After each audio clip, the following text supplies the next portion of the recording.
আসসালামু আলাইকুম ভিউয়ার্স, আশা করি আল্লাহ পাকের অশেষ মেহেরবানিতে এবং দোয়ায় আপনারা সবাই ভালো আছেন। আলহামদুলিল্লাহ, আপনাদের দোয়ার বরকতে আমিও ভালো আছি। তো প্রাণপ্রিয় ভিউয়ার্স, আজকে সরাসরি একটা বিদ্যা নিয়ে আপনাদের মাঝে হাজির হয়েছি, সেটা হলো পরিসাধনা বিদ্যা। তো ইউটিউব চ্যানেলে অনেক ভাই অনেক বোন এই বিদ্যাটা দিছে পরিসাধনা করার। তো পরিসাধনাটা কিভাবে করতে হয়, কেমনে করতে হয়, সেটা সমস্ত কিছুই আপনাদেরকে দেখাবো, সমস্ত কিছুই আপনাদেরকে শিখাবো ইনশাআল্লাহ। তো এটা কেমনে করবেন, পরীক্ষিত একটা জিনিস, পরীক্ষিত একটা কাজ। এই পরিসাধনাটা মাত্র 3 দিনের ভিতরে করা সম্ভব, অনলি ফর 3 দিনের ভিতরে করা সম্ভব। কিভাবে করতে হবে, কেমনে করতে হবে, সমস্ত কিছুই আমি আপনাদেরকে শিখাবো। আমি রেদওয়ান চিস্তি আপনাদেরকে শিখাবো। শুধু ওইভাবে যদি আপনারা কাজটা করতে পারেন, প্রথম দিনের ভিতরেই পরিহাজির হবে। তবে অনেকেই বলে পরিহাজির হয় না কেন? অরিজিনাল বিদ্যা দিতে হবে, অরিজিনাল কাজ দিতে হবে। অরিজিনাল কাজ ছাড়া কখনোই কাজ করলে আপনি রেজাল্ট পাবেন না। তো এখন বলি বিষয়টা, এই পরিসাধনাটা করতে গেলে আপনাকে বাইছে নিতে হবে চাঁদের প্রথম দিন, অর্থাৎ এটা আপনাকে নিতে হবে চন্দ্র মাসের আরবি মাসের প্রথম দিন। তো এই প্রথম দিন নির্বাচন করবেন, আকাশের চাঁদ যখন নতুন ওঠে সেই দিন থেকে আপনাকে শুরু করতে হবে এই পরিসাধনার কাজটা। আর মন্ত্রটা আপনাকে ঠোঁটস্থ করে নিতে হবে, শুধু মুখস্থ না, ঠোঁটস্থ করে নিতে হবে। অর্থাৎ খই যেরকম ভাজলে ফুটে, এরকম এই বিদ্যাটা আপনার এক নিঃশ্বাসে যেন একবার যেন পড়তে পারেন, এরকম একটা ঠোঁটস্থ করে নিতে হবে। আমি সহিভাবে আপনাদেরকে পাঠ করে শোনাবো, সহিভাবে শোনাইতেছি। তো আগে আমি আপনাদেরকে মন্ত্রটাই শোনাই, তারপরে বিদ্যার নিয়মটা আপনারা বলতেছি। মন্ত্রটা শুনেন। ইউটিউব চ্যানেলের জগতে আজ পর্যন্ত এই মন্ত্রটা কোনো জায়গায় শুনছেন কিনা কমেন্ট একটু বলে যাবেন। আর আমি যেইভাবে দিব সেইভাবে কেউ দিছে কিনা সেটাও বলে যাবেন। ইউটিউব চ্যানেলে বক বক বক বক বহুত মানুষে করতে পারে, বক বক অনেক মানুষে করতে পারে, কিন্তু কাজের মতো কাজের জিনিস সবাই দিতে পারে না। আমি যে সমস্ত কাজ করি, এই সমস্ত কাজের প্রত্যেকটা কাজের প্রমাণ আছে আমার কাছে। আমি প্রমাণ সহ কাজ করি, আর আমার কাজের বিদ্যার রিভিউ আছে। বিশেষ না হলে আমার বিদ্যার রিভিউগুলো দেখেন, মনোযোগ সহকারে দেখেন, তাহলে বুঝতে পারবেন আমার কাজের প্রমাণগুলা কি। আমি রেদওয়ান চিস্তি ভুংবাং তেরেলিয়ে আনাকুম বানাকুম মাসকুম কুতকুতুন এগুলো দিয়া নোরারে পুরা বুঝ দেই না, বুঝতে পারছেন? আর আমার অনেক ভক্তবৃন্দ আছে সানন্দবাড়ি, আজকে আমারও ফোন দিছিল। সানন্দবাড়ি একজনে মাদার হাজির করছে একটা রোগীর উপরে, একটা লোকের উপরে, তুলারাসের উপরে, যা কিনা 12 বছর ধরে ওই মাদারটারে হাজির করতে পারে নাই। আমার বিদ্যা দিয়ে সে মাদারকে হাজির করছে। তার বন্দি করার একজন সালাম নামে একটা কবিরাজ ছিল, পাহাড়তলা থাকে সানন্দবাড়ি, পাহাড়ের ওখানে, জামালপুর জেলা সানন্দবাড়ি, সেটার কথা বলতেছি। সেই জায়গায় ওই কবিরাজ ওই মাদারটা আটকে রাখছিল 12 বছর পর্যন্ত, ওখান থেকে টান দিয়ে নিয়ে এসে পড়ছে। এখন সম্পূর্ণভাবে ওই মাদারটা তার বডিতে সেট করার জন্য আজকে কিছু জিনিস শিখাই দিছি, সেইভাবে কাজ করব, কাজ 100% হয়ে যাব। আমি রেদওয়ান চিস্তি বোকাবাজ টেরাবাজ কথা বলি না। আর ভিডিওটাও আমি আমার ইউটিউব চ্যানেলে আপলোড করব, আপনি দেখেন, আপনি শুনতে পারবেন, বুঝতে পারবেন। তো এখন কথা বেশি বলবো না, কথা অনেক দীর্ঘায়িত হয়ে গেছে। যারা আমার চ্যানেলটা সাবস্ক্রাইব করেন নাই তারা অবশ্যই সাবস্ক্রাইব করেন, লাইক করেন, কমেন্ট করেন এবং শেয়ার করেন। পাশে থাকে বেল আইকনটি বাজিয়ে ক্লিক করে দেন, যেন নতুন নতুন ভিডিও অতি সহজে দেখতে পান। তো প্রাণপ্রিয় ভিউয়ার্স, কথা নয়, এখন আমি মন্ত্রটা আপনাদেরকে পাঠ করে শোনাবো। একটু দেখেই পড়তেছি, যেন কাজটা যেন সহি হয়। সহিভাবে আপনাদেরকে শোনাবো, সহিভাবে আপনাদেরকে পাঠ করে শোনাইতেছি, একটু মনোযোগ সহকারে শুনুন। এটা হলো মিশরি একটা বিদ্যা, মিশরি একটা কাজ, যেটা সেই সময় তথাকথাপি সময়ে কাজটা চলতে চায়। ভিউয়ার্স, আমার ব্যাকগ্রাউন্ডে একটা মুরব্বী গেল, তো সমস্যা নাই, ওটা কিছু মনে করবেন না। আমি একটা নির্জন নিরিবিলি জায়গার ভিতরে আছি, সেখানে ভিডিওটা আপনাদের জন্য বানাইতেছি। তো এখন শুনেন, দোয়াটা হলো আজামতু আলাইকুম। এখানে হবে আজামতু আলাইকুম। আজামতু আলাইকুম একবার পড়বেন, আমি একবার পাঠ করে শোনা যাচ্ছি, মনোযোগ সহ শুনান।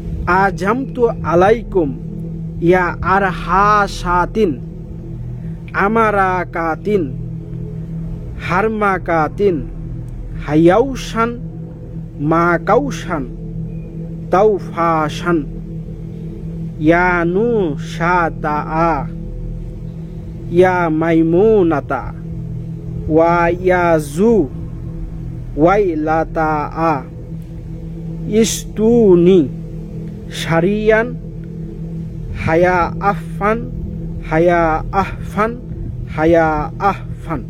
আবার পাঠ করে শোনাইতেছি, শুনুন।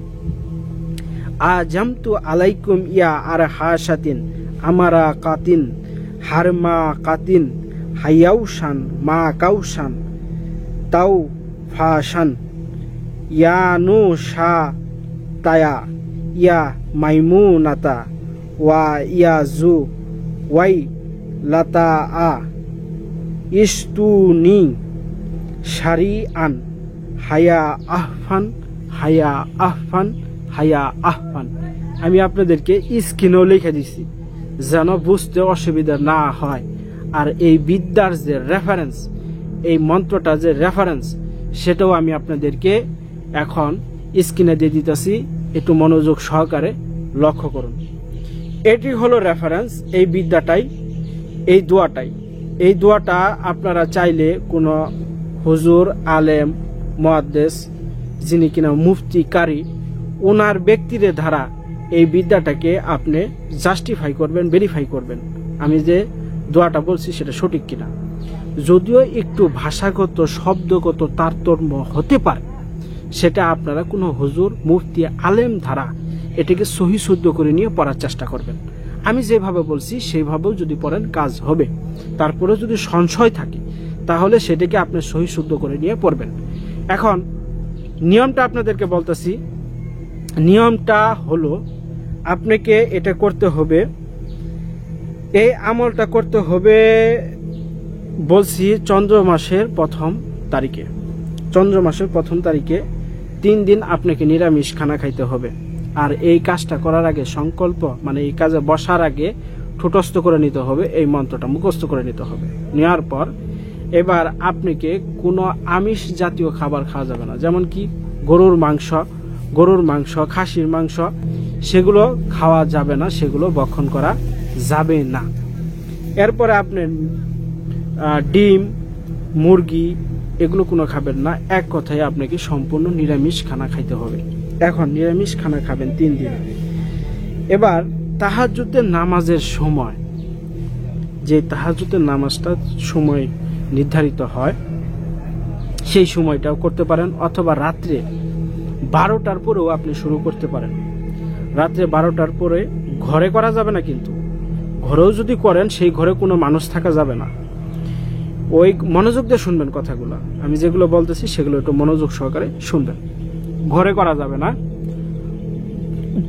যদিও করেন নিরিবিলি একটা রুম বা নিরিবিলি একটা জায়গা, যেই জায়গার ভিতরে কোনো মানুষ ঢুকে না, এরকম একটা নিরিবিলি জায়গা নির্বাচন করতে হবে। কইরা ওই ঘরটাকে সুন্দরভাবে ধুইয়া পাল্কা পরিষ্কার কইরা একটু সোনা রূপার পানি, দুধের পানি ছিটা দিয়ে শুদ্ধিকরণ করতে হবে। করে ওই জায়গাটাতে বসতে হবে ক্যাবলা মুখ হয়ে। ওখানে একটা জায়নামাজ বিছাইতে হবে, আর একটা জায়নামাজ তাদেরকে বসার জন্য বিছাই দিতে হবে। বিছাইয়া দিলেন।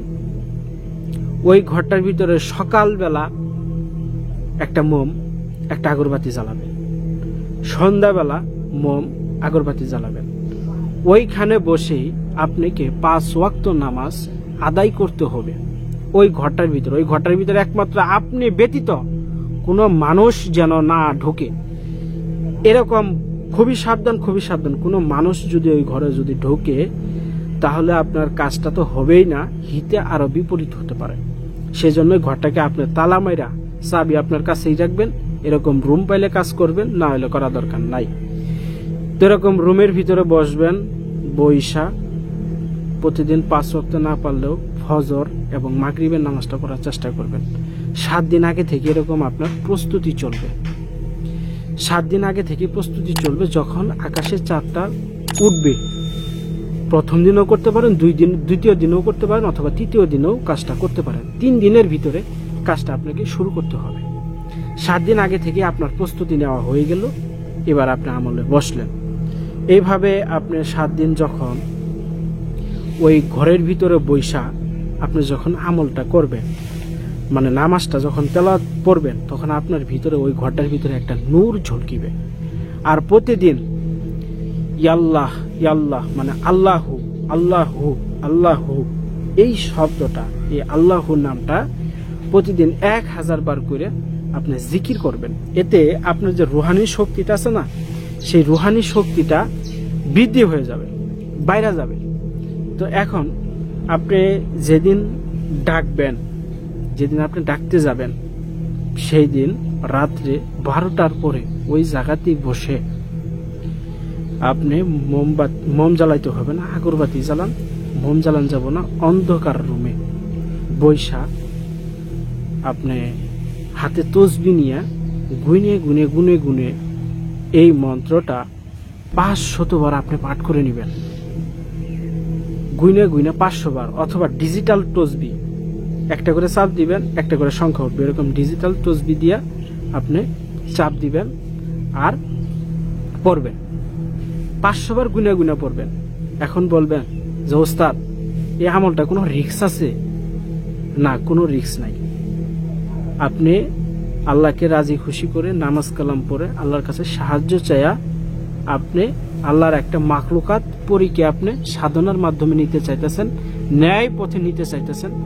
অন্যায়ভাবে কোনো পরিচালিত করবেন না, এরকম নিয়ত করে যদি আপনি বসে কাজটাকে যদি করেন, আমার আল্লাহ স্বয়ং আপনাকে এই কাজে সাহায্য করবে। আর আল্লাহ যাকে সাহায্য করে তাকে আর কেউ ঠেকাইতে পারে না, তার কোনো বিপদ হতে পারে না। নিয়তটাকে শুদ্ধ করতে হবে, নিয়তটাকে সহি করতে হবে। মন শুদ্ধ, মন পরিষ্কার, দিল পরিষ্কার, কোনো কিছুই আপনাকে করতে পারবে না তিরস্কার। কথাটা মাথায় রাখবেন। বসলেন, প্রথম দিন আপনি ক্যাবলামুখ হয়ে রাত 12টার পরে 500 বার যখন আপনি পাঠ করবেন, 100 বারের সময় পরেই হাজির হইতে পারে, 200 বারেও হাজির হইতে পারে, 300 বারে, 400 বারে বা 500 বারের সময় পরেই হাজির হইতে পারে। কিন্তু আপনি প্রথম দিন তার সাথে কোনো কথা বলবেন না, তার সালামটাও নেবেন না। কারণ এটা হলো আপনার 3 দিনের একটা সাধনা। সেও কিন্তু বুঝতে পারবে, সে বুঝতে পারবে যে এটা আপনি 3 দিনের সাধনা করতেছেন। কিন্তু সে পরীক্ষা করার জন্য আপনার সাথে কথা বলবে বা একটু ঠুঙ্গুর ঠাঙ্গু শব্দ করব, যেন আপনার এই আমলটা বন্ধ হয়ে যায়। কিন্তু না, খবরদার, আপনি 500 বার জপা বন্ধ করবেন না। এখন আপনি ওই ডিজিটাল তসবিটা দেখবেন কিভাবে, বা আপনার কোনো ক্ষেত্রে সেই ক্ষেত্রে লাইটের প্রয়োজন হতে পারে, সেজন্য আপনি কোনো একটা গ্যাস ম্যাচ নেবেন। গ্যাস ম্যাচের পিছনে কুটকে দিয়ে যে মানে ছোট আলোটা বাইর হয়, মানে টর্চ লাইট আলো একটা ছোট গ্যাস ম্যাচ নিয়ে আপনার পকেটে রাখলেন বা পাশে রাখলেন। কোনো প্রয়োজন ক্ষেত্রে আপনি লাইট মাইরা আপনার কোনো জিনিস লাগলে সেই জিনিস নিতে পারেন, বা আপনি কতবার পাঠ করলেন সেটাকেও আপনি দেখে নিতে পারেন। তো এইভাবে আপনাকে 500 বার পাঠ করতে হবে প্রথম দিন। 500 বার পাঠ করা শেষ, আপনি মোম জ্বালাই দেন, সে চলে যাবে। জিন আসেও যদি পরে যদি আসেও সে চলে যাবে। প্রথম দিন আপনার কাজ কমপ্লিট। এইভাবে ধারাবাহিকভাবে দ্বিতীয় দিনও করবেন, তৃতীয় দিনও করবেন, এই 3 দিন করবেন। 3 দিনের মাথায় যখন আসবে তখন 3টা পরি হাজির হবে। 3টা পরি হাজির হওয়ার পরে তারা সালাম দিবে। ওই তৃতীয় দিনের মাথায় আপনি তাদের সালামটা গ্রহণ করবেন, অর্থাৎ সালামের জবাব দিবেন, ওয়ালাইকুম আসসালাম ওয়া রাহমাতুল্লাহি ওয়া বারাকাতুহু। সালাম দেওয়ার পর তাদের সাথে কথাবার্তা বলবেন। এক কথায় কোনো খারাপ কোনো উদ্দেশ্য তার সাথে কথা বলবেন না, ভালো উদ্দেশ্য কথা বলতে হবে, ন্যায়ের কথা বলতে হবে। তো তার সাথে কথা বলে সওয়াল করে ওখান থেকে আপনার থাকবে শুধু একটা, 3টা থেকে একটা থাকবে, আর বাকি 2টা চলে যাবে। বিধানও আছে তাই, এবং কি এটা আমি একজনকে দিয়েছিলাম, সেও রেজাল্ট পাইছে। একটা থাকবে আর বাকি 2টা চলে যাবে। ওই একটার সাথে কথাবার্তা বলবেন, হাজির হওয়ার পরে কথাবার্তা বলবেন, তাকে ন্যায় কাজের জন্য ডাকবেন, এবং কি বলবেন আমি যখন ডাকবো তখন আপনি আমার কাছে আসবেন, বা আমি কিভাবে ডাকলে আমার কাছে আসবেন, বা আমি কি কি কাজ করব, আমি কিভাবে চলবো, আমাকে দিক নির্দেশনা দেন। সে আপনাকে দিক নির্দেশনা দিবে, সেইভাবে সেই মোতাবেক আপনি চলবেন। ইনশাআল্লাহ ইনশাআল্লাহ এটা পরীক্ষিত, এটা 100% পরীক্ষিত। এই কাজটা হবেই আপনাকে। তবে হ্যাঁ, আমি বলি, এটা যখনই আপনি বসে 500 বার জপ করতে যাবেন, অজু থাকলেও আপনি গোসল করে নেবেন রাতের 12টার সময়, অজু না থাকলেও গোসল করে নেবেন। আর যখন 500 বার পাঠ করবেন, পাঠ করার আগে 11 বার দুরূদ শরীফ পাঠ করে নেবেন। মানে 500 বার পাঠ করার আগে 11 বার দুরূদ শরীফ পাঠ করা শেষ, আবার 11 বার দুরূদ শরীফ পাঠ করে নেবেন। এতে রাসূল সাল্লাল্লাহু আলাইহি সাল্লামের উপরে সেই দুরুদের লেসানি সেইটা তার কাছে পৌঁছে গেলেন, এবং কি নুরি পরি, অর্থাৎ একটা ধার্মিক পরিয়ে আপনার সামনে হাজির হবে ইনশাল্লাহ। অবশ্যই অবশ্যই হাজির হবে, হাজির হতে বাধ্য। কারো যদি কোথাও বুঝতে অসুবিধা হয় তাহলে আমার সাথে সাথে কমেন্ট বক্সে কমেন্ট করবেন, আমি উত্তর দিয়ে দিব। বসবেন কোন দিক? ক্যাবলা মুখ হয়ে। আমি আবার বলতেছি, এখন সংক্ষিপ্ত বলবো। বসবেন কোন দিক? ক্যাবলা মুখ হয়ে। আমল করার আগে গোসল করা আবশ্যক, গোসল করবেন, অজু করে নেবেন, অজু করে নিয়ে বসবেন, ক্যাবলা মুখ হয়ে বসবেন। আগে 11 বার দুরূদ শরীফ পাঠ করবেন, তারপরে 500 বার এই তালিসমাতটা পাঠ করবেন। 500 বার পাঠ করা শেষ, আবার 11 বার দুরূদ শরীফ পাঠ করবেন। প্রথম দিনে যে পরি হাজির হতে পারে, দ্বিতীয় দিনে হাজির হতে পারে, তৃতীয় দিনে মাথায় আপনি কথা বলবেন, এছাড়া কথা বলবেন না। এইভাবে আমি আপনাদেরকে বোঝাই দিলাম। আমি যেভাবে বোঝাই আশা করি কেউ ওইভাবে বোঝাবে না। আর এই 3টা দিন কারোর সাথে কোনো কথাবার্তা খুব কম বলবেন, মিথ্যা কথা বলবেন না। তারপরে জিকিরে থাকবেন, আল্লাহর সান্নিধ্যে থাকবেন। মনে করবেন যে আপনি এই 3টা দিন একদম মানে জামাতে গেলে, মানুষ জামাতে গেলে বা তাবলিগের দাওয়াতে গেলে যেরকম আদব কায়দার ভিতরে চলে, সেরকম আপনি একটা মনে করবেন যে আপনি একটা তাবলিগে আছেন বা এতেকাফে আছেন। আপনি মানুষের সাথে কথাবার্তা কম বলবেন, ফাসেহি কথা খুব কম বলবেন। কথাবার্তা কম বলে আপনি এই আমলটা করেন, ইনশাল্লাহ অবশ্যই রেজাল্ট পাবেন। তারপরে যদি কারো বুঝতে অসুবিধা হয়, আমার স্ক্রিনে নাম্বার আছে, স্ক্রিনের নাম্বারে আমার সাথে যোগাযোগ করবেন। আমি যথাসাধ্য আপনাদেরকে আরো ভালোভাবে বোঝাই দেওয়ার চেষ্টা করব। তো ভিউয়ার্স, একটু ভিডিওটা বড় হলো। আসলে ভিডিওটা যদি বোঝাইতে যাই তাহলে ভিডিওটা আসলে একটু বড়ই হয়, কারণ এখানে তো একটা ক্লিয়ারভাবে যদি না বলি, ক্লিয়ারভাবে যদি না বোঝাই, তাহলে তার কাজ হবে না। তো এইভাবে কাজটা করেন, ইনশাল্লাহ অবশ্যই কাজ হবে। আর যদি চান যে আমার রিস্ক বা নিরাপত্তার জন্য আমি শরীর বন্ধ করতে চাই, তাহলে আপনি আয়াতুল কুরসি, প্রথমে একবার আয়াতুল কুরসি বলে বুকের ভিতরে ফুঁতে দিলেন, আবার আয়াতুল কুরসি বলে বুকে ফু দিলেন, আবার আয়াতুল কুরসি বলে বুকে ফু দিলেন। 3 বার পরে 3টা ফু দিলে আপনার শরীরটা বন্ধ হয়ে থাকলো, আমল আপনি চালায় যান। তো ভালো থাকেন ভিউয়ার্স, সকলে সুস্বাস্থ্য কামনা করছি, সকলে সুস্বাস্থ্য কামনা করে বিদায় নিচ্ছি। আবার বলছি, যারা আমার চ্যানেলটা সাবস্ক্রাইব করেন নাই তারা অবশ্যই সাবস্ক্রাইব করেন, লাইক করেন, কমেন্ট করেন এবং শেয়ার করেন। পাশে থেকে বেল আইকনটি বাজিয়ে ক্লিক করে দেন, যেন নতুন নতুন ভিডিও সহজে দেখতে পান। তো প্রাণপ্রিয় ভিউয়ার্স, সকলে ভালো থাকেন। আবারও সকলের সুস্বাস্থ্য কামনা করে আমি রেদওয়ান চিস্তি এখানেই বিদায় নিচ্ছি। আসসালামু আলাইকুম ওয়া রাহমাতুল্লাহি ওয়া বারাকাতুহু।